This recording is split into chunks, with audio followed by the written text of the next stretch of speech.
আসসালামু আলাইকুম এভরিওয়ান, কেমন আছেন সবাই? আশা করছি সবাই ভালো আছেন। আজকে আমি আরেকটা ব্লগ নিয়ে চলে আসছি, আর এটাও হচ্ছে মাছ কাটার ভিডিও বা ব্লগ, আপনারা যাই বলেন। আর এটা ছিল একটা পাঙ্গাস মাছ। এই পাঙ্গাস মাছটা ভাইয়া নিয়ে আসছে, আর এটাকে আম্মু পরিষ্কার করতেছিল। অ্যান্ড পরিষ্কার করার আগে পাঙ্গাস মাছের যেই কাঁটাগুলো থাকে এগুলো কেটে নিয়েছিল, যাতে অসুবিধা না হয়। যেহেতু আমার হাত কেটে গেছিলো একবার, মানে এই পাঙ্গাস মাছে প্রথমবার যখন আনছিল তখন কেটে গেছিলো। আর আমরা আগে পাঙ্গাস মাছ খেতাম না। ফার্স্ট টাইম যখন নানু বাসা থেকে মানে পরিষ্কার করে কেটে একদম পুকুরের মাছ দিছিল তখন মানে খাইছিলাম, অ্যান্ড আমাদের মজা লাগছে। সো এরপর থেকে মানে আমরা পাঙ্গাস মাছ খাচ্ছি। আর এটা হচ্ছে আমাদের বাসায় সেকেন্ড টাইম নিয়ে আসছে। এগুলো চাষের মাছ না, আমরা মানে যে লোকালি যে মাছ পুকুরে যে মাছগুলো পাওয়া যায় ওগুলো মানে যে চোখে দেখা যায় ওই মাছগুলোই। আর এটাকে একদম মানে আম্মু ডলে ডলে পরিষ্কার করে ফেলতেছিল। গতবার যে মাছটা পরিষ্কার করছিলাম ওইটা ভালো করে পরিষ্কার করা হয় নাই, আম্মু বলতেছিল। এইটাকে তাই একদম ভালো করে পরিষ্কার করে নিচ্ছিল। প্রথমে কিন্তু ডুমুর পাতা দিয়ে আম্মু পরিষ্কার করে ফেলছে। দেন এই যে এই মাছগুলোকে একদম মানে যেই জিনিস দেওয়ার জালি থাকে লোহার, ওই জালিটা দিয়ে পরিষ্কার করে ফেলতেছিল। যেহেতু মাথাটা পরিষ্কার হবে না ডুমুর পাতা দিয়ে, তাই। আর আপনারা নিশ্চয়ই দেখতে পাচ্ছেন এই মাছটা একদম সাদা করে ফেলছে আম্মু ডলে ডলে। আর মাছটা দেখতেও অনেক সুন্দর লাগতেছিল এই পাঙ্গাস মাছটা। আর এবার হচ্ছে কাটার পালা মাছটাকে। প্রথমে আম্মু দুইটা পিস করে নিচ্ছিল মাছটাকে, যাতে কাটতে সুবিধা হয়। আর আমি পাশে বসে বসে ভিডিওগুলো করতেছিলাম। আর মাছটাকে এখন 2 পিস করা হয়ে গেলে এটাকে এরপরে ছোট ছোট পিস করবে।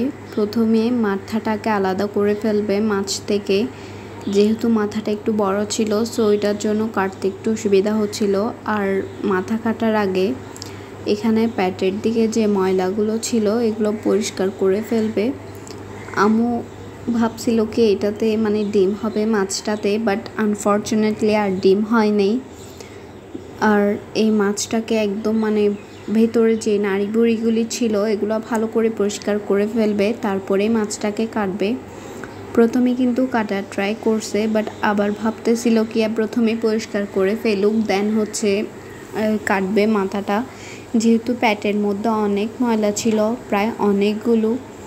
আর আমরা আগে জানতাম না, যে আমি তো ফার্স্ট টাইম দেখতেছি, গতবার পরিষ্কার করার সময় খেয়াল করিনি ভালো করে, এবার খেয়াল করতেছিলাম মানে এই মাছের প্যাটের মধ্যে অনেক ময়লা ছিল।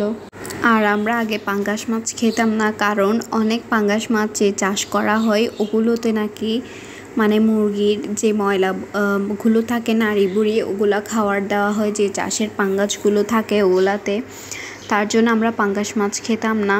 আর এগুলোতে তো চাষ করা না, জাস্ট পুকুরেই হয়েছে দিছে, দেন হচ্ছে খাবার দিছে ফিট। আর এটা হচ্ছে আমার চাচার পুকুরের, সো দেখাই আমাদের এখানে এলাকারই, সো তার জন্য।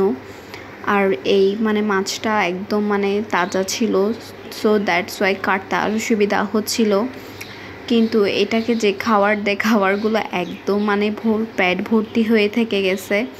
মানে এই নাড়ি ভুঁড়িগুলি এত বড় ছিল আর এত বেশি ময়লা ছিল, সো এর উপরে অংশ যে পরিষ্কার করছে ওইটাও ময়লা হয়ে গেছে তার জন্য আম্মু আবার পরিষ্কার করে নিচ্ছিল, যে একটা ডুমুর পাথা নিয়ে, যে মানে বলতেছিল কি আবার পরিষ্কার করে দেখি তাইলে ময়লাগুলো হয়তো চলে যাবে। আপনারা নিশ্চয়ই খেয়াল করে দেখতেছেন এটা একটু কালো হয়ে গেছে, যেহেতু মানে এই মাছটা পরিষ্কার করছিল তখন মাছের যে ময়লাগুলো ছিল এখানে লাগছিল, মানে পেটে যে রক্তগুলো থাকে ওগুলো। সো তার জন্য আম্মু পরিষ্কার করে নিচ্ছিল। আর এগুলো খেতে কিন্তু আবার পরিষ্কার করবে পেটটাকে, মানে লোহার জালি বা সামথিং কিছু দিয়ে আম্মু পরিষ্কার করতেছিল মানে এইটা কাটার পরই। আর এটা কেটে নিচ্ছিল পিস পিস করে।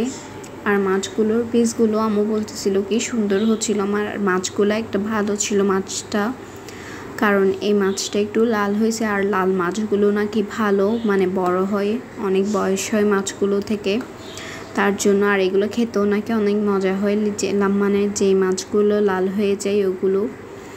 আর এই যে আম্মু কয়েকটা বড় পিস করে রাখছে, আর কয়েকটা প্রত্যেক মাছে আমরা মানে কয়েকটা বড় পিস রাখি আমাদের জন্য, যেহেতু ভাজা হয় তার জন্য। আর এই যে এখন ভালো করে লবণ আর হলুদ দিয়ে মানে ডলে ডলে ধুয়ে নেবে মাছগুলো। আর আমার আম্মু একদম অনেক ভালো করে মাছগুলোকে পরিষ্কার করে ফেলে, মানে একদম ধবধবে সাদা করে ফেলবে। আর এই মাছগুলো অনেকবার ধুইছে, প্রায় 14 কি 15 বার হবে এই মাছগুলোকে। আর এই যে এখন যা পাঙ্গাস মাছের যে এক্সট্রা একটা স্মেল থাকে ওইটা চলে যাওয়ার জন্য আমাদের কাছ থেকে একটা লেবু আনছে, এটা দিয়ে পাঙ্গাস মাছটাকে কিছুক্ষণ মানে মেরিনেট করে রাখা হবে, মানে মাখিয়ে রাখা হবে জাস্ট লেবুটা দিয়ে। আর মশলাও দিছিল। আর এই যে বলছিলাম আমাদের জন্য কয়েকটা বড় পিস রাখছে, আর এগুলো আমরা এমনিই খাবো মানে মাছগুলো, আর তার জন্য ভেজে নিচ্ছিল আম্মু। আর আজকে মাটির চুলায় রান্না করতেছে। আম্মু বলতেছে ওয়েদারটা একদম ঠান্ডা ঠান্ডা আছে, আজকে মাটির চুলায় রান্না করি। সো তার জন্য আমাদের 3 জনের জন্য 3টা বা ভেজে নিছে মানে মাছগুলোকে। আর এই যে রান্না করার সময় আমাদের পেছনে মানে দেখতেছিলাম মানে এত বাতাস করতেছিল, তো আম্মুকে বলতেছিলাম ঘূর্ণিঝড় রেমালের প্রভাব আসতেছে মেবি এখানে। আসলেই তাই, ঘূর্ণিঝড়টি হওয়ার আগের দিন মানে এখানে এরকম করতেছিল, এটা ঘূর্ণিঝড়েরই প্রভাব ছিল। আর মানে ওয়েদারটা জাস্ট দেখার মতো ছিল বৃষ্টি আসার আগ মুহূর্তে। বৃষ্টি আসার পর আর বাইরেও হওয়া যায় নাই, মানে আর ভিডিও করা হয় নাই। আর আমার এত ভালো লাগতেছিল যে ওয়েদার, আমি একদম দাঁড়াই ছিলাম যতক্ষণ না বৃষ্টি আসতেছিল ততক্ষণ। আর আমার ভিডিওটা যদি আপনাদের ভালো লাগে তাহলে একটা লাইক দিবেন আর আমার চ্যানেলটাকে সাবস্ক্রাইব করে দিবেন। আর ভাজার পর যে এক্সট্রা মাছগুলো ছিল 3 পিস ভাজার পর ওগুলা হালকা ভেজে ফ্রোজেন করে রাখবে, মানে আপনারা যেই মাছগুলো দেখছিলেন ওগুলো এই যে এখন বক্স ভরে সবগুলো হালকা বেশি না ভেজে এখন ফ্রিজে তুলে রাখবে।